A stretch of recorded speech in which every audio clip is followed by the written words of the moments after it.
है जो सखी पावन वृंदावन, मेरो मन है जो सखी पावन वृंदावन, ओ मेरो मन है जो सखी पावन वृंदावन, ओ मेरो मन है जो सखी पावन वृंदावन। आश्रम जो है यमुना किनारे आज आश्रम जो है,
हम भी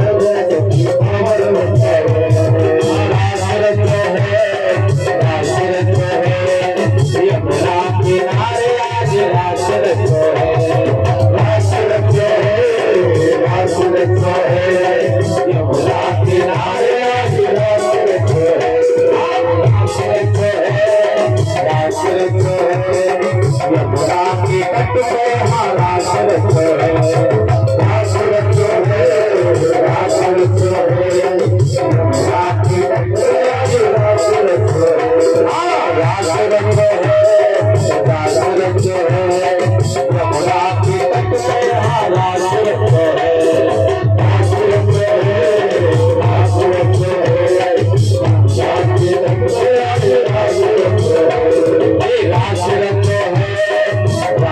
रचो है रास रचो है अपनों के मन में ये रास रचो है रास रचो है रास रचो है अपनों के मन में ये रास रचो है रास रचो है रास रचो है अपनों के मन में ये रास रचो है रास रचो है रास रचो है अपनों के मन में ये रास रचो है रास रचो है रास रचो है यमुना के तट पे रास रचो है रास रचो है रास रचो है यमुना के तट पे रास रचो है रास रचो है रास रचो है यमुना के तट पे यमुना के तट पे रास रचो मध्ये द्वयो दुर्यो ऐसा विचित्र नृत्य किया जितनी भी गोपियां है ना उतने कृष्ण गलवैया भी उतनी ही ऐसा अद्भुत भाव और उसकी आलिंगन भी करते हैं भगवान सभी को। कोई गोपी अगर थक जाती है ना तो आज गोपी भगवान कन्हैया जब गोपी थक जाती है तो कन्हैया उससे पंखा भी जड़ते हैं। अद्भुत भाव। एक गोपी थक गई है ना तो उसके चरण भी दबा रहे हैं भगवान। देवताओं को बड़ा आश्चर्य हो रहा है। परम ब्रह्म की प्राप्ति कराने वाले उस गोविंद, जिस गोविंद के लिए जन्म जन्म उन जतन कराही अंतराम कयावत। ये देख रहे हैं भौचन के हो रहे हैं महाराज। बैठयो पलोटत राधिका कायन। दादाजी के चरण दबाने लगे हो और धूल। कहीं देखा है कोई दृश्य तुमने कहीं तीर्थ तुम्हें गए हो ऐसा देखा? राधा जी के चरण भगवान दबा रहे हैं। कहीं नहीं देखा? कहीं देखा है किसी ने भी? किसने भी देखा हो आती तो बड़ा सुंदर मैंने देखा। राधा जी के दर्शन करने आज जाते हैं ना, राधा रानी जी के। यमुना बीच में है, उधर कन्हैया, इधर राधा, बीच में यमुना। वहाँ राधा जी का श्री विग्रह का दर्शन करने के बाद में अंदर सीढ़ियों पर चढ़ करके जाते हैं। वहाँ एक बहुत सुंदर छवि का दर्शन है, वो जरूर करना चाहिए। वहाँ श्री प्राण प्रियतम भगवान कृष्ण नीचे बैठे हैं चरणों में और श्री राधिका जी बैठी हैं सिंहासन। अद्भुत महाराज। और यह मैं थोड़ी बोल रहा हूँ, आचार्य सुखदेव जी कह रहे हैं। भगवान चरण दबा रहे हैं, राधा जी झट गई है ना इसलिए। बहुत ही सुंदर। बैठे पलोटत राधिका पायन। बड़ा सुंदर भाव है। कोई गोपी थक जाती है तो कंधे पर मुखार बंद से स्थापित कर वांछित अनुभव कराते हैं भगवान। इस प्रकार नृत्य कर रहे हैं श्री कृष्ण, जैसे अनंत तारागणों के मध्य में चंद्रमा प्रहार कर रहा है, प्रकाशित हो रहा है। कितने तारे तारे चमकते हैं ना, और जब चंद्रमा निकल जाता है तो कितना आनंदमय हो जाता है। ऐसे उनकी कांति कीर्ति फैल रही है, बहुत ही आनंदमय। दिवंगनाएं मूर्छित हो गई या देख करके। ऐसा भी कर सकते हैं क्या? देवता लोग मूर्छित हो गए देख देख के, ऐसा भी भगवान कर सकते हैं क्या? अद्भुत बात है ना।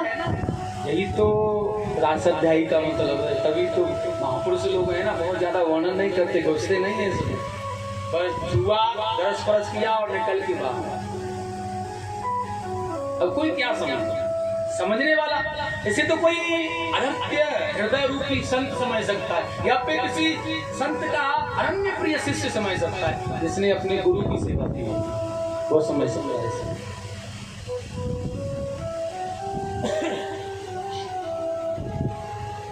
भगवान शंकर भी आए हैं यहाँ इस रास्ते कैलाश से। गोपी बोली दर्शन करना, शंकर जी बोले हाँ दर्शन करना है।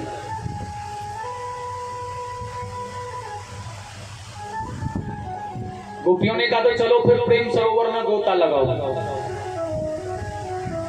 शिव जी ने गोता लगाया और जैसे प्रेम सरोवर में गोता लगाया गोपी बन गए, क्योंकि यहाँ रास में तो गोपी आ सकती है महाराज,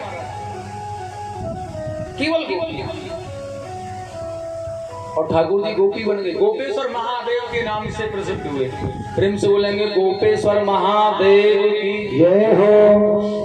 राजा परीक्षित ने प्रश्न किया है, सुखदेव जी से पूछते हैं गुरुदेव मेरी समझ में भी नहीं आ रहा है। और सुनो, अब सुखदेव स्वामी के समझाने पर राजा परीक्षित के समझ में नहीं आ रहा है, तो फिर महाराज इस राज को ज्यादा बस रहने दो। संस्थापनाय धर्मस्य प्रशमाये तरस्य च अवतीर्णो हि भगवान सेनं जगदीश्वर सकथं धर्म सेतुना पदारभ्य दर्शनम। बड़ा आनंद, बड़ा सुंदर, बहुत ध्यान दें। परीक्षित कहते हैं श्री कृष्ण के अवतार तो हुआ धर्म की स्थापना के लिए, फिर धर्म की स्थापना श्री कृष्ण ने रहने दो। प्रेम से बोलेंगे गोविंद भगवान की जय। बड़ा सुंदर महाराज किया, बड़ा आनंदमय भाग। परीक्षित जैसे श्रोता को संदेह या कोई बात हो गई तो फिर हम लोगों को तो सुनना नहीं चाहिए ना। ठाकुर जी ने उनके अंदर की गलानी को निकाला है, अनंतमय भाव से कह दिया है।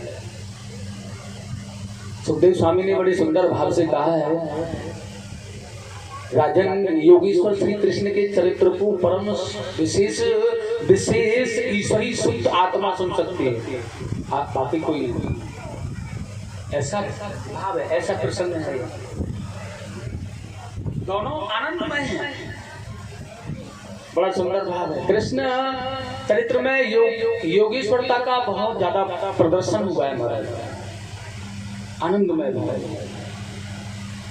सुखदेव जी ने कहा यह कोई स्त्री या पुरुष का मिलन नहीं है। राजा परीक्षित जिसे तुम समझ रहे हो, यह एक जीव का और आत्मा का मिलन है, एक भक्त और भगवान का मिलन है। यह कोई शरीर का मिलन नहीं है किसी पुरुष से।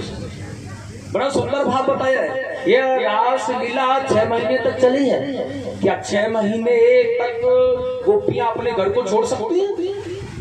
नहीं छोड़ सकती ना, ध्यान रखना है, कदापि नहीं छोड़ सकती हैं, बिल्कुल भी नहीं छोड़ सकती हैं। महाराज ऐसी बात, यह बात सिद्ध करती है, प्रमाणित करती है कि जीव का प्रभु से मिलन ही महाराज है, केवल गोविंद से मिलना, जीव का भगवान से मिलना ही महाराज है। अच्छा, बड़े आनंदमयी बात है। चाहे वह रुद्रप्रयाग उत्तरकाशी हो, कहीं भी हो, हरिद्वार हो, प्रयाग हो, सारा आनंदमय भाव है। इसलिए जीव को प्रकाशित करने के लिए, चमकाने के लिए भगवान ने महाराज किया।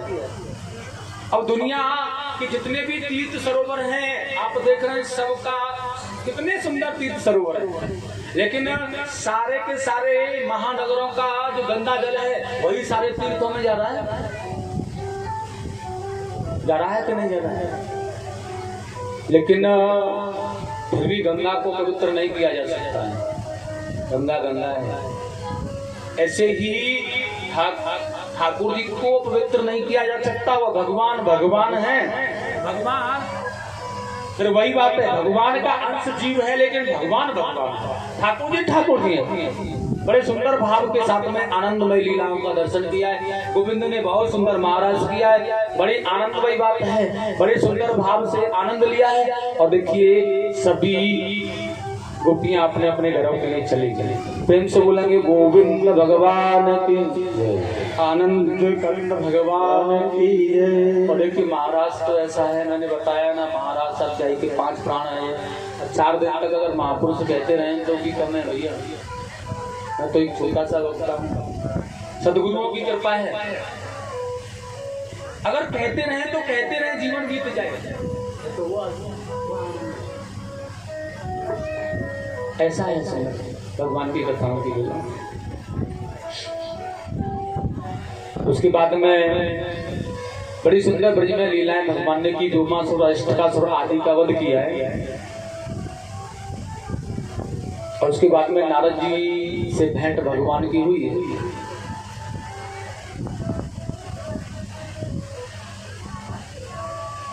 नारद जी ठाकुर जी से आकर के मिले, भगवान बहुत बड़ा पाप और अत्याचार हो रहा है, पापी बहुत बढ़ गए, अब तुम इन पापियों का वध करो।